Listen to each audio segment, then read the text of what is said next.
10 medical కాలేజీలకి ఎంత కావాలా? 5-6 వేల కోట్లు.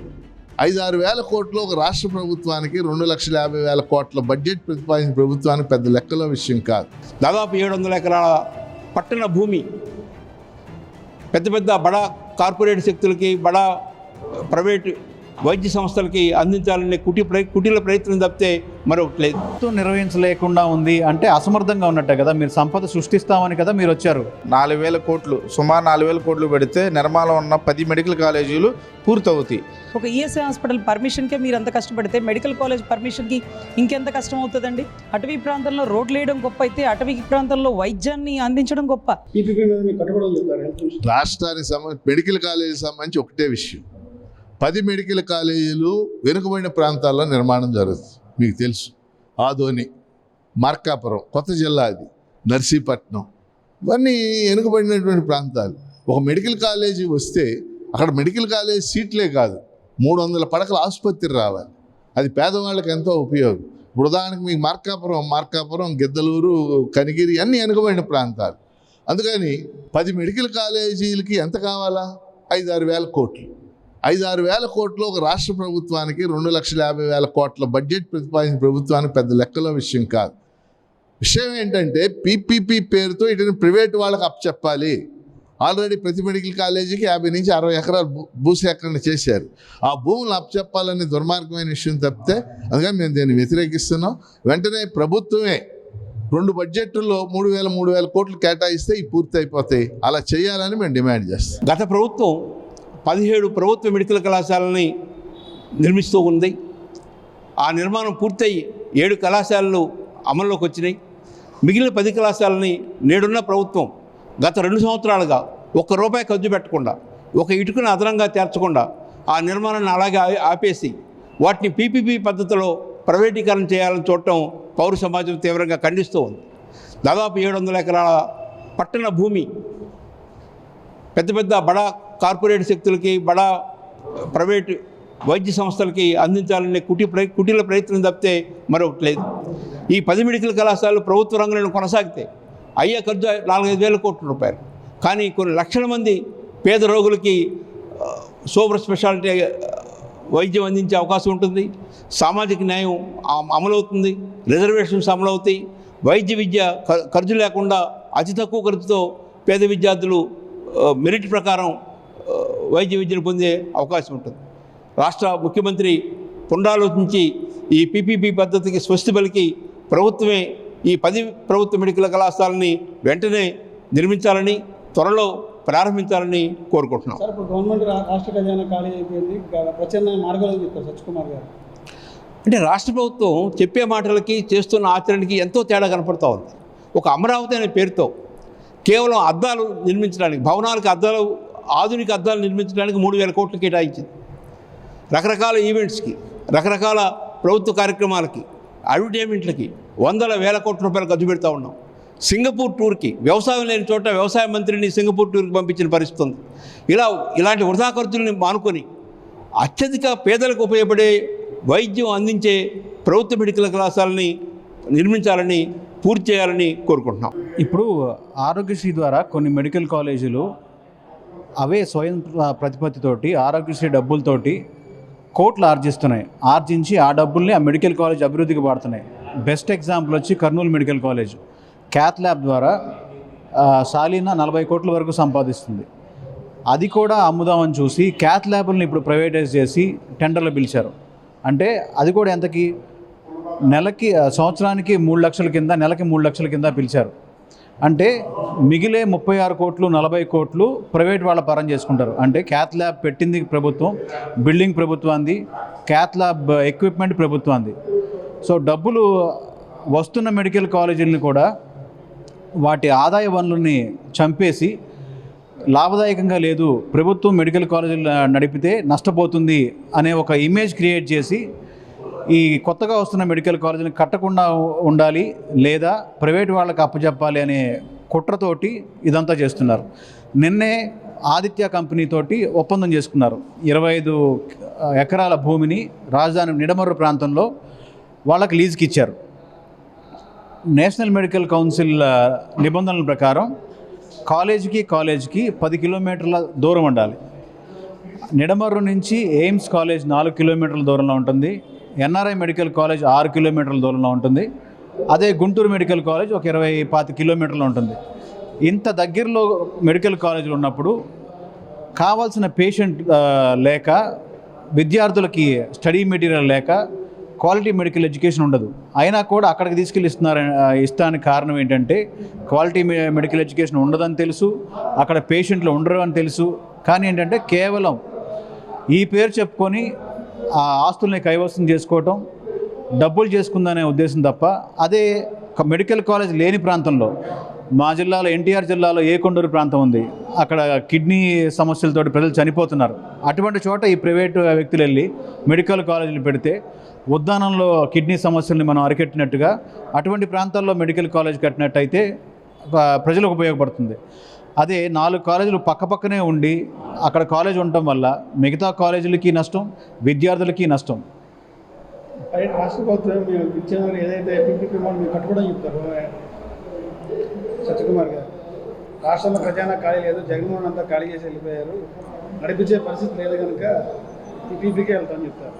లక్షల కోట్లు తమ మానస పుత్రికకి, రాజధానికి ఖర్చు పెట్టగలిగినప్పుడు, విజయవాడ లాంటి చిన్న ప్రాంతానికి మెట్రో రైళ్లు వేయగలిగినప్పుడు, అవసరం లేని మెట్రో రైళ్లు ఇప్పుడు హైదరాబాద్ అంటే ఉద్యోగస్తులు ఉంటారు, అటు నుంచి ట్రావెల్ చేయాలి, చాలా కిలోమీటర్ల విస్తీర్ణంలో ఉంది. విజయవాడ తిప్పి కొడితే 15-20 కిలోమీటర్లు ఉండదు. అక్కడ మెట్రో ట్రైన్ వేసి మళ్ళీ దాని లాసులు చూపించో లేకపోతే దానికి సంబంధించి ఆస్తులు కొనుక్కుంటూ తప్పితే ప్రభుత్వం నిర్వహించలేకుండా ఉంది అంటే అసమర్థంగా ఉన్నట్టే కదా. మీరు సంపద సృష్టిస్తామని కదా మీరు వచ్చారు.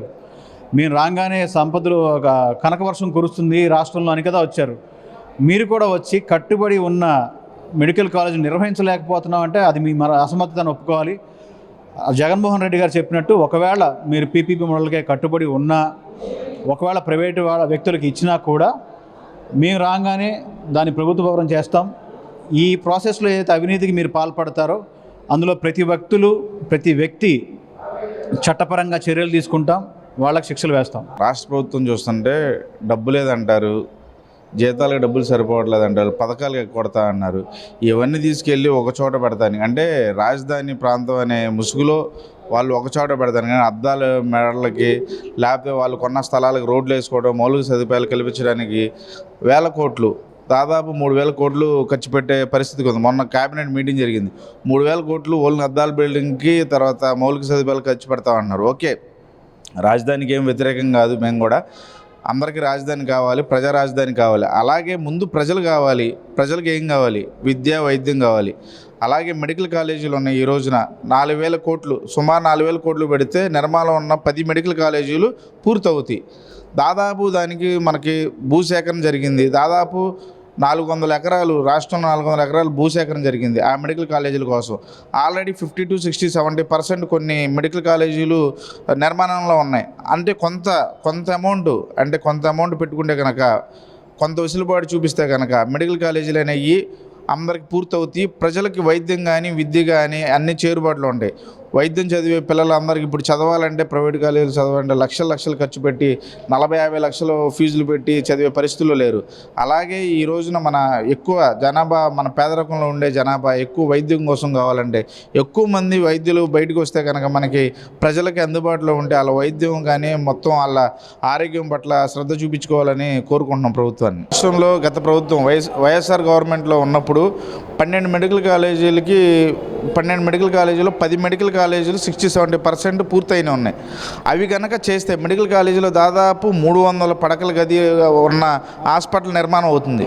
దానివల్ల 10 అంటే ఎన్ని మెడికల్ కాలేజీలు ఉంటే అన్ని 300 పడకల గదులు, 400 పడకల గదులు హాస్పిటల్ వస్తే కనుక పేదవారికి వైద్యం అనేది చేరువుగా ఉంటుంది. వారికి ఆరోగ్యం పట్ల శ్రద్ధ చూపించి వారిని కొంచెం మనం కాపాడుకోవడానికి కనుక ఉంటుంది. దానివల్ల ఈ మెడికల్ కాలేజీలను త్వరగా పూర్తి చేయాలని ప్రభుత్వాన్ని డిమాండ్ చేస్తున్నాం. నమస్తే అండి. ఏదైతే మెడికల్ కాలేజీల ప్రైవేటీకరణ అంటే ఈరోజు జరుగుతున్న సభలో సిపిఐ వాళ్ళు, ఎమ్మెల్సీ లక్ష్మణ్ రెడ్డి గారు వీళ్ళందరూ కూడా ఎందుకు ముందుకు వచ్చారంటే, కమ్యూనిజం భావాలు గల వ్యక్తులు పేదల్ని ఆదుకోవాలన్న తప్పన ఉంటుంది. అభివృద్ధి అనే పేరిట పీపీఈ పద్ధతి విధానం అంటే పబ్లిక్ రిలేషన్ అంటున్నారు, ప్రైవేట్ రిలేషన్ అంటున్నారు, ఆఖరికి సొమ్మొకటిది సోకొకటిది అనే పెత్తనం నడుపుతున్నారు. మన భూములు ఇచ్చి మనము బిల్డింగ్లు కట్టి అంతా పూర్తయ్యాక మీ ఆధ్వర్యంలో నడిపించండి, కొరవ బొరవ మీరు పూర్తి చేయండి అని వాళ్ళని అడుక్కునే బదులు 2,500 కోట్లు అద్దాలకు పెట్టిన ఖర్చు మెడికల్ కాలేజీలకి 2 విడతలుగా అంటే 6,000 కోట్లు అవుతుందేమో. ఒకసారి 3,000 కోట్ల బడ్జెట్, ఇంకొకసారి 3,000 కోట్ల బడ్జెట్ రిలీజ్ చేస్తే పేదలకి వైద్యం అందుబాటులో ఉంటుంది కదా అని చాలా ఇంపార్టెంట్ అండి. తర్వాత ఏదైతే ఈ 10 మెడికల్ కాలేజీలు కంపల్సరీ ఎందుకు పూర్తి చేయాలంటే, మెడికల్ కాలేజీలు కట్టడం అంటే ఒక నీట్ విధానం ద్వారా సీట్లు ఇప్పుడు కూడా మీరు చూస్తే పిల్లలు ఎంసెట్ రాసేటప్పుడు, నీట్ రాసేటప్పుడు మళ్ళీ వెళ్ళి తెలంగాణకి రాసి వస్తున్నారు. ఎందుకంటే ఇక్కడ మెడికల్ కాలేజీలు తక్కువ ఉన్నాయి, సీట్లు వచ్చే అవకాశం ఉండదు. అదే తెలంగాణలో మెడికల్ కాలేజీలో ఎగ్జామ్ కూడా వాళ్ళు రాస్తే అక్కడ వాళ్ళు అందుకుని అక్కడన్నా సీట్లు సంపాదించగలుగుతాము అంటూ మన ఆంధ్ర రాష్ట్రంలో ఉన్నటువంటి బిడ్డలు తెలంగాణకి వెళ్ళి ఎగ్జామ్ రాస్తున్నారు. సో ఇక్కడ మనకు అవకాశం ఉంది. 17 మెడికల్ కాలేజీలు ఎంత కష్టపడితే వస్తాయని సరదాగా మచ్చుక్కి మీ హయాంలో ఒక 4-5 మెడికల్ కాలేజీలు సెంట్రల్ నుంచి తీసుకురండి. మొన్న మధ్య పెమ్మసాని చంద్రశేఖర్ గారు చెప్పారు, ఒక ఈఎస్ఐ హాస్పిటల్ తీసుకురావడానికి కేంద్రం చుట్టూ 10 సార్లు తిరిగాం, ఎంత కష్టపడుతున్నామో మాకు తెలుసు అని. ఒక ఈఎస్ఐ హాస్పిటల్ పర్మిషన్కే మీరు అంత కష్టపడితే మెడికల్ కాలేజ్ పర్మిషన్కి ఇంకెంత కష్టం అవుతుందండి. ఎంతమందిని ఒప్పించి సెంట్రల్ నుంచి 17 మెడికల్ కాలేజీలు తీసుకొచ్చి అరౌండ్ ఒక 4-5 కంప్లీట్ అయి పూర్తి చేసే టైము. అందులోనూ ప్రతి మెడికల్ కాలేజీలు ఎక్కడున్నాయండి? అటవీ ప్రాంతంలో రోడ్లు వేయడం గొప్ప అయితే అటవీ ప్రాంతంలో వైద్యాన్ని అందించడం గొప్ప. మీరు ఎక్కడో ఒక 10 ఇళ్ళున్న చోట దీపాలు వెలిగించామన్నారు, ఒక 100 ఇళ్ళున్న చోట రోడ్లు వేసామన్నారు. కానీ పాడేరు పరిసర ప్రాంతాల్లో పూర్తవలసినటువంటి మెడికల్ కాలేజీ నత్తనడక నడుస్తుంది. అదే పాడేరులో మెడికల్ కాలేజ్ పూర్తయితే ఎంతోమంది వైద్యం అక్కడ చదువుకోగలుగుతారు. 300 పడకల మెడికల్కి సంబంధించిన ఒక హాస్పిటల్ వచ్చేస్తుంది. అంటే ఆ పరిసర ప్రాంతాల వాళ్ళు వైజాగ్ దాకా రానక్కర్లా. అర్ధరాత్రులు అపరాత్రులు అక్కడ రోడ్డు ఫెసిలిటీ లేక అంత దూరంలో మీరు రోడ్లు వేసినంత మాత్రాన వాహనాలు ఉండద్దా అండి? వాహనాలు ఉన్నంత మాత్రాన అర్ధరాత్రులు అపరాత్రులు లైట్లు ఉండద్దా అండి? అదే అక్కడే హాస్పిటల్ వస్తే మీరు అనుకున్న గిరిజన సంక్షేమం అది కాదా అండి? అది కాదా? ఒక డెలివరీ కడుపుతో ఉన్న బిడ్డకి మీరు ఈరోజు రోడ్డు వేసాం, మీరు నడుచుకుంటూ వెళ్ళిపోవచ్చు, లేకపోతే మీరు వెహికల్ వెళ్ళిపోవచ్చు అంటే వెహికల్ ఎక్కడి నుంచి వచ్చిద్దండి? ఆ వెహికల్ వచ్చినా ఎంత దూరం వెళ్ళాలి? వైజాగ్ పరిసర ప్రాంతాల్లోకి వెళ్ళాలి.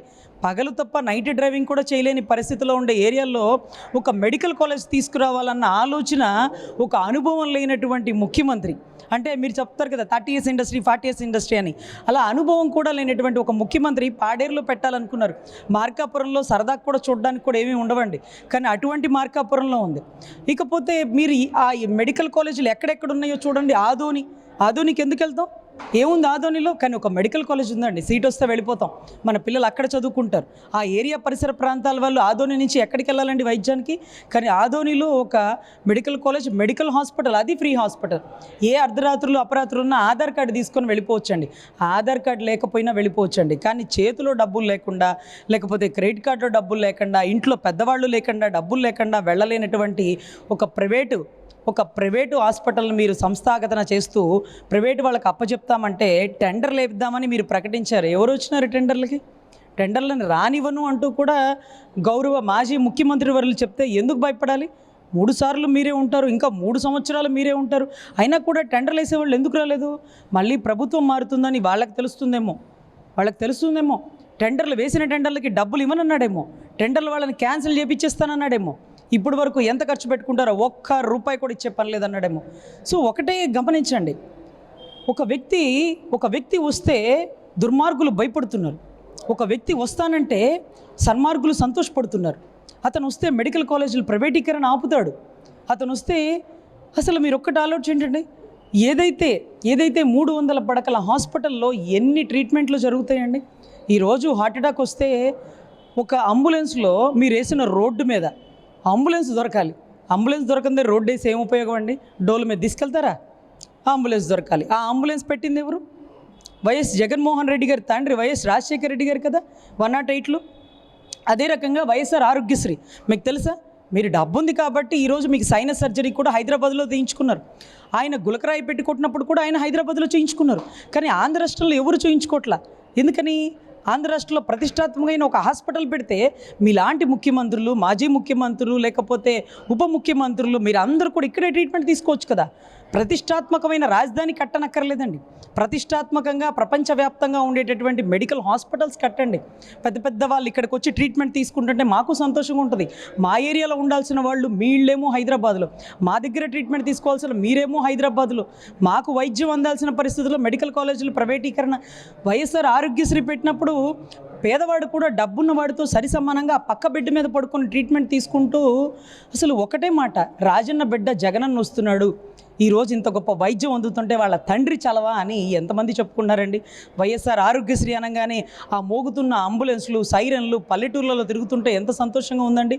ఈరోజు మీరు వేసిన రోడ్డు, సర్వసాధారణంగా రోడ్డు మీద ఆడబిడ్డల్ని అంటే మహిళలను ఎత్తుపోయారని వింటుంటాం, కానీ ఈరోజు మహిళలు రోడ్డును ఎత్తుపోయారు.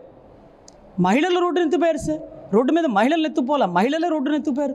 చక్కగా ఎస్టీల తాండాల బిడ్డలు మంచిగా అద్భుతమైన పాటలు పాడుతూ రోడ్డుని అంటే ఒక కేక్లో లేయర్ లేపినట్టు లేపేసి తీసుకెళ్ళిపోతున్నారు.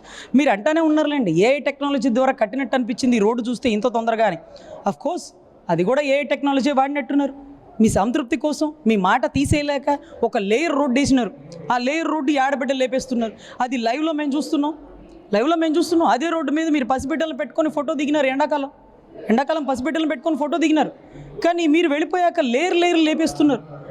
గత గవర్నమెంట్లో మేము ఎప్పుడు అనేవాళ్ళం, అమరావతిని అర్ధరాత్రులు బుల్డోజర్లు పుట్లైనలు తీసుకుని రోడ్డును ఎత్తుకుపోతున్నారు సార్ అని. ఇప్పుడు అంత శ్రమ కూడా అక్కర్లేదండి, లేయర్లో లేపుకొని పోతున్నారు. అది కూడా మహిళలు చక్కగా పాటలు పాడుకొని కింద కూర్చొని కవర్లలో వేసుకొని వెళ్ళిపోతున్నారండి. అది ఎందుకు పనికిరాని కూడా పనికిరాదేమో సార్. ఎనీవే, మీరు పర్మిషన్ లేని అటవీ ప్రాంతాల్లో రోడ్లు వేస్తున్నారు, కానీ కష్టపడి సెంట్రల్ నుంచి పర్మిషన్ తెప్పించినటువంటి మెడికల్ కాలేజీని పూర్తి చేయాలని మీకు మనసు రావట్లా. అది పాడేరు పరిసర ప్రాంతాలు మీరు అనుకుంటున్న ఉద్దానం మీరు అనేసి వెళ్ళిపోయినారు. కానీ జగన్మోహన్ రెడ్డి గారు కరెక్ట్ సమస్యని ఎంచినాడు పవన్ కళ్యాణ్ అంటూ అక్కడ కిడ్నీ బాధితుల కోసం హాస్పిటల్ కట్టి పూర్తి చేసి రిబ్బన్ కట్ చేసి అక్కడ ఎన్నో పడకల హాస్పిటల్స్ ఉంది. మీరు ఒకసారి వెళ్ళి మచ్చుకు టెక్ చేయండి. మీరు పాడేరు పరిసర ప్రాంతాల్లో మెడికల్ కాలేజీలు పూర్తి చేయించండి. అదే రకంగా ఆదోని, పిడుగురాళ్ళ, మార్కాపురం ఇవన్నీ ఎక్కడో ఊరు బయట ఏరియాలు సార్. పొరపాటును కూడా ఆ ఊర్లోకి వెళ్ళరు ఎవరు. ఆ ఊర్లో ఉన్నవాళ్ళు తప్ప ఆ ఊర్లో ఏం చూడడానికి వెళ్తారు. కానీ ఈరోజు వెళ్తారు, మెడికల్ కాలేజీల కోసం వెళ్తారు, సీట్ల కోసం వెళ్తారు, హాస్పిటల్స్ కోసం వెళ్తారు. ఆ ఊరి డెవలప్మెంటు కంపెనీలు తెస్తే రాదండి, హాస్పిటల్స్ తెస్తే వస్తాయి. అందులోనూ ప్రపంచమంతా ల్యాండ్ ఎక్విజిషన్ పెడితే సెంట్రల్ కూడా, మీరు మాత్రం ల్యాండ్ పులింగ్ తీసుకొచ్చారు. ఈ ల్యాండ్ పులింగ్ ద్వారా ఒక వర్గం మొత్తం కోటీశ్వర్లు. అరే ఎలా జీవితాంతమా? అసలు ఈ టెక్నాలజీ నాకైతే అర్థం కాలేదండి. అప్పట్లో తెలియక అమరావతి ఉద్యమంలో కూర్చున్నాను, కానీ ఆలోచిస్తుంటే ఇదేం ఉద్యమం రా బాబు, 25% జీవితాంతమా? అంటే బతికున్న నాళ్ళు వాళ్ళ పిల్లలు, వాళ్ళ మనవళ్ళు, ఊరెవరెవరే తరతరాలు తినేలాగా అమరావతిని మీరు స్థాపించుకుంటూ దీనికి 2014లో కోఆపరేట్ చేసినటువంటి పవన్ కళ్యాణ్ గారు, ఆ 2014లో మీరు ముఖ్యమంత్రి కనుక కాకపోతే ఖచ్చితంగా అమరావతిలో అంత భూమి కలెక్ట్ చేసి ఉండేవాళ్ళు కాదు. జగన్మోహన్ రెడ్డి గారు కూడా చెప్పారు, 30,000 ఎకరాలు మీరు తీసుకోండి, కానీ గవర్నమెంట్ భూమి తీసుకోండి, ప్రభుత్వం మీద భారం వేయకండి. ప్రతి ఏటా కౌలు ఎంత అవుతుంది ఎప్పుడైనా లెక్క చెప్పినారా? అదంతా ప్రభుత్వం మీద భారమే కదా. 1450 గజాలు మీరు ఏదో ఇస్తున్నారు, గజం ₹1,00,000, కోట్లు. అదే మీరు భూమి తీసుకున్నారు సరే, ఎకరం 2 లక్షలేమో. ల్యాండ్ ఎక్విజిషన్ ప్రకారం మీరు ముందుకెళ్తే 5 ఇంతలు ఇద్దాం, 4 ఇంతలు ఇవ్వాలి, 5 ఇంతలు ఇద్దాం. అప్పుడు ఎంత అవుతుంది? 10 లక్షలు లేదా 20 లక్షలు ఇద్దాం. అప్పటికి 35,000 ఎకరాలకి 3,500 కోట్లతో అయిపోను. 20 లక్షలు ఇస్తే 7,000 కోట్లతో అయిపోను. కానీ అలా డబ్బు ఇచ్చేస్తే వాళ్ళ వర్గం అంతా అప్పుడప్పుడు డబ్బున్నోళ్ళు అయిపోతారు. కానీ ఎప్పటికీ డబ్బులు ఉన్నోళ్ళు ఎప్పుడు అవ్వాలి? రోడ్లు మన ఖర్చులు, డ్రైనేజ్ మన ఖర్చులు, కరెంటు మన ఖర్చులు, డెవలప్మెంట్ మన ఖర్చులు. ఆఖరికి లాభాల్లో మాత్రం 25% వాళ్ళకి ఇచ్చారు. అంటే జీవితాంతం కోటీశ్వర్లు. ఎకరం వాళ్ళు ఇచ్చిన ఎకరం 2 లక్షలు ఖరీదు అనుకోండి, లేదా 20 లక్షలు ఖరీదు అనుకోండి, కానీ జీవితాంతం 14,000 కోట్లు, 1,400 కోట్లు, 2,000 కోట్లు, ఇలా జీవితాంతం వాళ్ళు అపర కుబేర్లు, కోటీశ్వర్లు అయిపోవడానికి ఒక ప్లాన్ గీసి స్కెచ్ వేసి దానికి పవన్ కళ్యాణ్ గారిని వాడి మీరు ఏకంగా 35,000 ఎకరాలు తీసుకోవడమే కాక 20,000 ఎకరాల గవర్నమెంట్ భూమే కాక ఇంకా కూడా భూమి అంటున్నారంటే మారు మాట్లాడలేని పరిస్థితిలో పవన్ కళ్యాణ్ గారు ఉన్నారంటే ఇక మరి మేమేం చెప్పాలి? 1,600 ఎకరాలు చాలు రాజధానికి, అంతకు మించి వద్దు, ఇది అసలు 3 పంటలు పండే భూమి, ఇది ఎల్ఎన్టీ కంపెనీలకు పనికిరాదు అంటూ వాళ్ళు చెప్తున్నారు. ఎందుకు చెప్తున్నానంటే ఎప్పుడైతే 30,000 ఎకరాలు గవర్నమెంట్ భూమి ఉంటే లేదా 30,000 ఎకరాలకి మనం అప్పటికప్పుడు వాళ్ళకి 7,000 కోట్లు డబ్బులు కట్టేసి ఉంటే ఆ సంపద అంతా, ఆ డబ్బంతా ప్రభుత్వ ఖజానా ఉంటుందండి. 5,000 కోట్ల ఆంధ్రులు తినాల్సిన సంపద అంతా 29 గ్రామాల రైతులకు పెట్టేస్తుంటే ప్రభుత్వ ఖజానాలో ఖాళీ అయిపోవట్లేదండి. ఆ డబ్బు ఉంటే ఈ మెడికల్ కాలేజ్ కోసం మనం అడుక్కోబడలా. పీపీఈ వద్దన ద్వారా పోలవరం కూడా మనమే మన సంపత్తితో మన ఖజానాతో పూర్తి చేసుకోవచ్చు. ఏ రాష్ట్రానికి లేని అదృష్టం మన రాష్ట్రానికి వచ్చింది. రాజధాని మీరే నిర్మించుకోండి అంటూ. మరి సెంట్రల్ని పక్కన పెట్టి మేమే నిర్మించుకుంటాం, కమిషన్లు కొట్టేస్తాం, మా వాళ్ళకే కాంట్రాక్ట్లు ఇచ్చేసుకుంటామంటే ఇదంతా ఏదో స్కామ్ లాగుందా, ఇన్సైడర్ ట్రేడింగ్ ఏదో జరుగుతుందంటూ జగన్మోహన్ రెడ్డి గారు పక్కన పడేసినారు గతంలో. ఇప్పుడు ఇక తలకాయ కూడా అడి తిప్పి చూడడేమో, మా విజ్ఞానాన్ని ముందుకు వెళ్ళిపోతాడేమో. ఉన్నది మూడేళ్ళు మీరు ఎవరు నమ్మి భూములు ఇచ్చినారో చంద్రబాబు గారిని కాళ్ళు పట్టుకుంటారా, కాళ్ళర పట్టుకుంటారా, whatever it may be, 3 ఏళ్లలో కంప్లీట్ చేసుకోండి. 3 సంవత్సరాల తర్వాత మారు మాట్లాడు దాని స్కామ్ని సిబిఐ ద్వారా బయటకు తీసి ఎవరెవరు భూములు కొన్నారు, తెలంగాణ ప్రొడ్యూసర్లు, డైరెక్టర్లు ఇక్కడెందుకు కొనుక్కున్నారు, ఇక్కడెందుకు వాళ్ళు ఎదిగిపోవాలి, ఎకరు 2 లక్షలకు కొని 5 లక్షలకు కొని ఈరోజు కోట్లు ఎందుకు లబ్ధి పొందుతున్నారు. అది కూడా బతికున్న నాళ్ళు జీవితాంతం 25% వాళ్ళకి లాభంలో ఇచ్చేసేయాలంట. ఖర్చులు మొత్తం మనవి, లాభాల్లో వాటాలు వాళ్ళకి. సో ఇటువంటి పరిస్థితుల్లో మెడికల్ కాలేజీలు కట్టడానికి డబ్బులు రావు, కానీ 2,500 కోట్లతో సెక్రటేరియట్కి అద్దాల మేడకి పర్మిషన్లు, 18,000 స్క్వేర్ ఫీట్కి. బుర్జ్ ఖలీఫా కూడా అంత కట్టలేదండి. ఎన్నంతస్తులు లేపుతారో అందరూ ఆశ్చర్యంగా ఎదురు చూస్తున్నారు. మీ ఖజానాలో డబ్బులు తీయమంటే మీరు తేలిగ్గా తీసేస్తున్నారు. హెరిటేజ్లో డబ్బులు తీయమంటే తీస్తారా? తీయలేరు కదా. సో దయచేసి మా ఖజానా డబ్బంతా మేము పన్నులు కట్టిన డబ్బు కాబట్టి దయచేసి ఒళ్ళు దగ్గర పెట్టుకొని జాగ్రత్తగా వాడాలని, అదే మాదిరిగా ప్రజలకి వైద్యాన్ని అందించాలని, మారుమూల పరిసర ప్రాంతాల్లో ఎంతో కష్టపడి పర్మిషన్ తెచ్చినటువంటి 17 మెడికల్ కాలేజీలో పూర్తవ్వాల్సిన 10ని దగ్గరుండి మీరు పూర్తి చేసి ప్రజలకు అందించాలని, లేకపోతే మాత్రం ఖచ్చితంగా ప్రజల వ్యతిరేకతకి మీరు గురవుతారు. మీరు పేదల్ని డెవలప్ చేస్తానడం కాదు, వైద్యాన్ని డెవలప్ చేయండి. వైద్యాన్ని పేదలకు అందుబాటులో కల్పించండి. పథకాలు లేకపోయినా కష్టపడి పనిచేస్తారేమో. అనారోగ్యం వచ్చినప్పుడు అప్పటికప్పుడు డబ్బులు రావు కదండి. అదే ప్రభుత్వ హాస్పిటల్లో గతంలో కరోనా టైంలో ఎంత ఆదుకున్నాయండి గవర్నమెంట్ హాస్పిటల్స్. పేదవాళ్ళు బతికి బట్ట కట్టారంటే ప్రభుత్వ హాస్పిటల్ పుణ్యమే. ఇలా 10 మెడికల్ కాలేజీలు ఇంకా కూడా పూర్తయి ఉంటే ఆదోనికి, మార్కాపురానికి, పాడేరికి అక్కడ కూడా మెడికల్ కాలేజీలు కనుక, మెడికల్ హాస్పిటల్ కనుక ఉండుంటే కరోనా టైంలో వాళ్ళకి ఇంకా సోర్స్ ఉండేదండి. సో దయచేసి ఇవన్నీ పూర్తి చేయాలని గౌరవ ముఖ్యమంత్రి వర్యులని, పేదలని ఆదుకుందామని ముందుకు వెళుతున్నటువంటి గౌరవ ఉప ముఖ్యమంత్రి వర్యులని మనస్ఫూర్తిగా కోరుకుంటున్నామండి.